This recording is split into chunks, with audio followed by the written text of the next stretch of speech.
एक धन्यवाद। हमारे बीच आज के सुंदर पावन कार्यक्रम के उत्सव पर नेपाल से आए मुख्य अतिथि में जैसी जी, श्रमजीवी पत्रकार संघ के प्रदेश अध्यक्षा मैडम इंदू बंसल जी, भाई नवीन बंसल जी, वरिष्ठ पत्रकार पलवल के इतिहास सुरेश गुप्ता जी, मीडिया सलाहकार मेरे छोटे मेरे अजीज भाई नितिन शर्मा जी, कांग्रेस पार्टी से वरिष्ठ नेता भाई देवी दलाल जी, श्रमजीवी पत्रकार एसोसिएशन जिला के जिलाध्यक्ष भाई भूषण मोलियान जी, मेरे सामने पंक्ति में बैठे सभी मेरे बड़े साथी, मेरे छोटे नौजवान साथी हरी जी, समापन दौर है, खाना खा के सब सभी बातें करेंगे। पीछे बैठे मेरे सभी छोटे छोटे भाई मेरे जितने उपस्थित बैठे हैं, पावन अवसर पर आप सभी ने अपना बहुत अच्छा सहयोग दिया, सराहनीय सहयोग। आगामी घोषणाओं के साथ साथ जो जिस तरह से जिलाध्यक्ष भूषण जी ने कहा कि 3 तारीख को नारायण जयंती के पावन अवसर पर मैडम जी मुख्य अतिथि के रूप में शिरकत करेंगे और प्रयास तो ये भी रहेगा कि और भी कहीं प्रदेश से अन्य प्रदेशों से अगर कहीं कोई हमारे मंत्रीगण या मान्यवर हमारे गौरव गौतम जी आए, जैसे ही समय उपलब्ध होगा माननीय मंत्री जी से बातचीत करेंगे, जो भी व्यवस्था बन पाएगी तमाम जो मुख्य अतिथि उस दिन शिरकत करेंगे। आप सभी लोग इसी तरह से मजबूत सहयोग के साथ अपना सहयोग भी करेंगे। ये चीज जो भाई बंसल जी ने मान ली है कि आगामी अप्रैल नव वर्ष जो शुरू होने जा रहा है, वीरेंद्र जी समझ रहे हो मेरी बात को, अप्रैल माह में जो कार्यक्रम उत्सव में फिर से उत्सव का दौर शुरू होने जा रहा है, उसमें जो आपके आई कार्ड की जो बात है वो भी रख दी गई है, वो भी आपकी पूरी हो जाएगी। एक साथी बार बार हरिद्वार कह रहे हैं, कोई नेपाल की कह रहे हैं, वो भी इनकी बात पहुंचा दी गई है। हो सकता है बहुत जल्द जो भूषण जी जिस तरह से टूर सेट करेंगे कि किस तरह से व्यवस्था बनानी है, वो भी इनके दायित्व बनता है, वो भी पूरा होगा। लेकिन एक और गुजारिश करूंगा साथियों में आप लोगों से, बीच में कुछ घटनाएं घटी हैं, मेरे भाई बैठे हैं मार्ग से, तो कहीं जब स्थिति अगर इस तरह से पैदा होती है, थोड़ा अन्यथा नहीं लेंगे सिद्धार्थ जी भाई इस बात को, कि अपना पक्ष को भी थोड़ा सा बचा कर चले, क्योंकि हमें लंबा एक दौर आगे बढ़ाना है।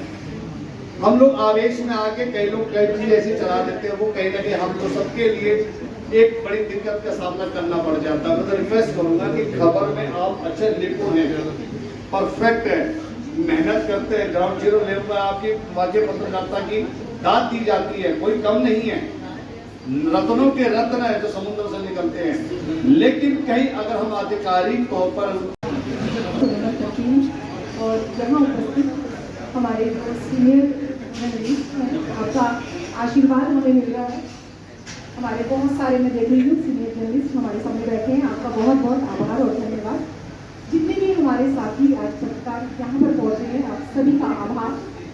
और जैसे जी आपका भी बहुत बहुत यहाँ पर स्वागत है।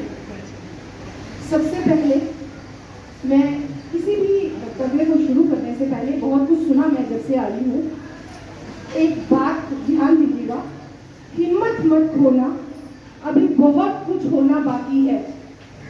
उसी में सबका सार आ जाएगा, हिम्मत मत खोना, अभी बहुत कुछ हो। और फोन भी आया कि मैम आपकी सारी मांगे हमने यहाँ पर सबमिट हो चुकी है। बहुत बढ़िया, तालियों के साथ आपके साथ सेकंड ड्यूटी भी ध्यान से सुनिए, आक्षेप लगाना बहुत आसान है। दूसरी बात, उसके बाद सीएमओ ऑफिस, मेरा प्रयास था कि मुझे वहां पर लेटर नहीं पहुंचाना है, क्योंकि जंतर मंतर पर मेरे साथ मेरे सैकड़ों साथी थे। वहां पे गोहाना में विकास और धन्यवाद रैली थी, मेरे सभी पत्रकार साथी वहां पर थे। वहां पर माननीय मुख्यमंत्री जी को बहुत भीड़ थी, आप सब जानते हैं, आपने देखा होगा, क्योंकि पत्रकार है, कहने की तो मुझे जरूरत नहीं है कि गार्ड से, कमांडो से, बहुत पुलिस प्रशासन था। उन्होंने कहा कि मैम मांग पत्र दे दीजिए, हम पहुंचा देंगे। मैंने कहा नहीं, पीछे नहीं हटना है, ना ही डरूंगी और ना ही रुकूंगी, भीड़ को आगे जाना है। तो कह रहे मैडम जा नहीं पाओगे, लेकिन आगे जाना था, मांग पत्र सौंपना था, क्योंकि मेरा प्रयास नहीं है, वो हम सबका प्रयास है। आपने भी अपनी समस्या ये की थी संयुक्त रूप से, जो समस्याएं आई वो सरकार के सामने रखनी थी। और मैं गौरव के साथ कहना चाहूंगी, माननीय मुख्यमंत्री जी रुके, उन्होंने उन समस्याओं को सुना और समझा भी। मैंने कहा सर हमारी ये संयुक्त रूप से हरियाणा के श्रमजीवी पत्रकार संघ की मांग है, आप इन पर थोड़ा सा ध्यान दीजिएगा। उन्होंने कहा ठीक है, हम इस पे अच्छी तरह से विचार विमर्श करेंगे, इन मांगों को देखेंगे। और चंडीगढ़ भी परसों हमें जाना है, हम इस विस्तार से चर्चा करेंगे। और मैं निश्चित रूप से कह सकती हूँ कि हमारी मांगे पूरी होंगी, क्योंकि अगर हमने अब आवाज होगी, देखिए एक ज़्यादा समय तो नहीं लूंगी, लेकिन ये हो जाता है जब ऐसी बातें सामने आती है तो मुझे तो बहुत ऊर्जा मिलती है कि आपने ये नहीं किया, आपने ये नहीं किया। अरे खड़े, हमें ऊर्जा मिली, हम आपके साथ हैं, कितना अच्छा लगता है। अभियान जी आप जंतर मंतर पर आए, एक अलग ऊर्जा मुझे दिखाई दी और वो ताकत मेरी आवाज में आती है, हम सबकी आवाज में आती है। कोई जब पूछता है कि कौन, बताने की आवश्यकता नहीं है, कौन बताने की आवश्यकता नहीं है। मैं पत्रकार से कितना कहिए, श्रमजीवी पत्रकार संघ से है, पत्रकार है। पहले का समय सर, जो आपका समय था, जब अखबार का मालिक देखता था संपादक महोदय आ रहे हैं तो वो भी अपनी सीट से खड़े होते थे। किस लिए? वो ही लोकतंत्र का, सर आपसे भी चाहूंगी मैं, ध्यान दीजिएगा, लोकतंत्र का चौथा आधार स्तंभ हम बहुत गौरव के साथ कहते हैं, हम भी हैं। क्या वो मान सम्मान और वो सुविधाएं हमें मिलती है? श्रमजीवी पत्रकार संघ का ये प्रयास है कि लोकतंत्र का आधार स्तंभ सिर्फ कहा ना जाए, वो मान सम्मान और सुविधाएं हमें मिलनी चाहिए। ये हमारा हक है, हमारी मांग नहीं है। वो हमने बहुत स्पष्ट रूप से सरकार के सामने रखी है। और जब तक हमें हमारा हक नहीं मिलेगा, श्रमजीवी पत्रकार संघ अपने कदमों को पीछे नहीं हटाएगा। और चिंता मत कीजिए, मानसिक विश्रांति, हरिद्वार जाना, शांति मिलेगी जब हमारी मांगे पूरी होगी, हमें हमारा हक मिलेगा। और निश्चित रहिए, दृढ़ कहा था, मैंने वहां से भी बोला था कि when you shine like a sun, first you burn like a sun।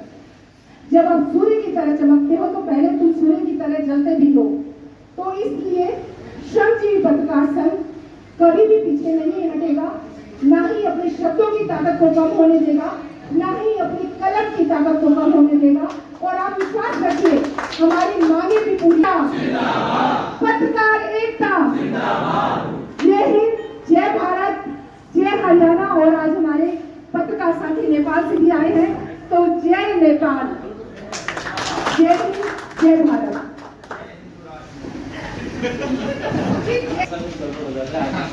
जैसी जी एक बार नेपाली भाषण कहते हैं, आपका नेपाल में आपका अभिनंदन है, स्वागत है। नेपाली भाषा यहाँ सबैले हाम्रो तर्फबाट, नेपालको तर्फबाट, नेपालको श्रमजीवी पत्रकारको तर्फबाट यहाँ सबैलाई हार्दिक अभिनन्दन व्यक्त गर्दै, धेरै धेरै धन्यवाद व्यक्त गर्दै, आगामी दिनमा पनि यहाँहरूसँग निरन्तर सहकार्य गरी, निरन्तर सद्भाव कायम गर्ने र पेसागत मर्यादालाई बहुत बढिया।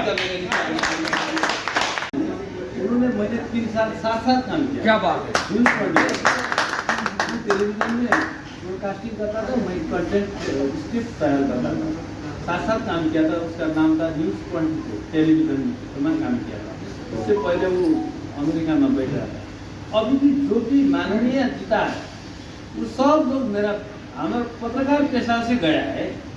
ये खुशी की बात है कि पत्रकार का चेतना इतना बड़ा होता है कि जब पॉलिटिकल स्थिरता नहीं होता है तो पत्रकार आपसे आप पॉलिटिकल सॉल्यूशन करने के लिए आगे बढ़ रहा है, वो निकालने की सेवा। लेकिन पेशा छोड़कर, पेशा साथ साथ तो नहीं हो सकता, इसलिए वो भी हमारे लिए गर्व की बात है।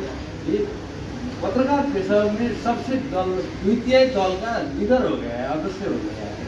इसलिए वो जो लोग है उनसे भी हम बातचीत है कि आप जो डेलीगेशन में जाएंगे, बातचीत करेंगे और शेयरिंग करेंगे।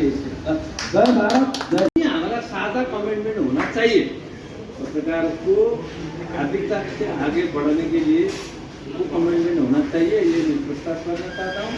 और जो ये संगठन ने जो ऊंचाई हासिल किया है अपने काम से, गतिविधि से, और देखा दिखाकर जो हाइट मेंटेन किया है, वो सब अच्छे आगे बढ़ाने के लिए मैं शुभकामना देता हूँ और साथ साथ सहकार्य करने का कमिटमेंट करता हूँ। धन्यवाद। जय भारत।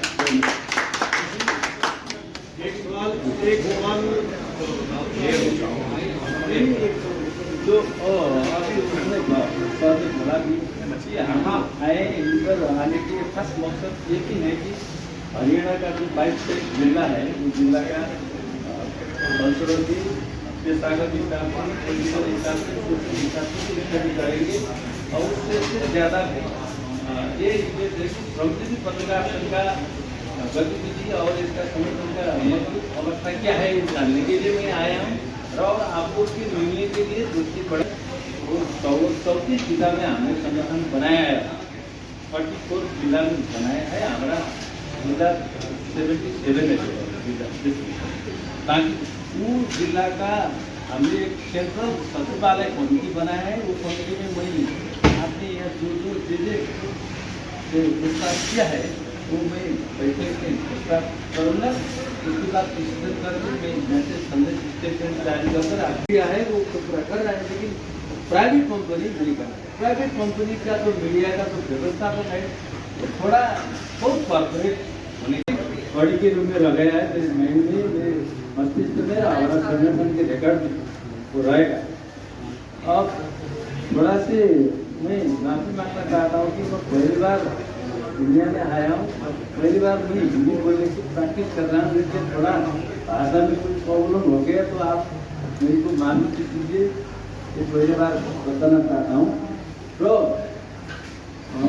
खासी पत्रकार का कोई जात नहीं, कोई भूगोल नहीं होता है।